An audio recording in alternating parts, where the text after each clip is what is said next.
இன்றைக்கி மார்னிங் வந்து ஹஸ்பண்ட் கிளம்புனதுக்கப்புறம் கருவாட்டு தொக்கு பண்ணிக்கலான்னு விட்டேன்னா டிஃபன் சாப்பிட்டு முடிச்சுட்டு அப்புறம் கருவாட்டு தொக்கு பண்ண தான் எடுத்தேன்.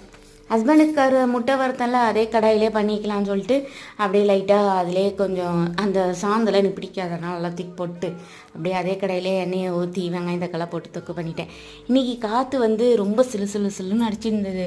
கொசுத்தூரல்னு சொல்லுவாங்களா, அந்த மாதிரி தூரிகிட்டே தான் இருந்தது. கிளைமேட்டும் செம்மையாக இருந்தது. இப்போ ஒரு 3 நாளாக தூங்குறதுக்கு நல்லா இருக்குது.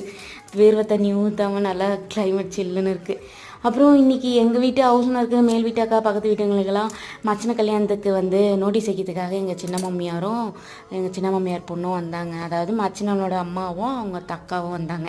அவங்க மச்சினோட அக்கா வந்து நான்வெஜ் சாப்பிட மாட்டாங்க. அதனால் அவங்களுக்கு உருளைக்கிழங்கு வத்தல் பொரிச்சனா அதில் கொஞ்சம் இருந்தது. நான் கொஞ்சம் வேலை பார்த்தனால வீடியோ எதுவும் எடுக்கல. அவங்க வந்தது அவங்க கிளம்பிட்டாங்க. அவங்களும் கலங்குன்னு சாப்பிட்டுட்டு கிளம்பிட்டாங்க. இன்றைக்கி இதுதான் ஸ்பெஷல். என்னோடய வீடியோ பிடிச்சிருக்குன்னு நினைக்கிறேன். மறக்காமல் சப்ஸ்கிரைப் பண்ணி சப்போர்ட் பண்ணுங்கள் ஃப்ரெண்ட்ஸ். பாய்.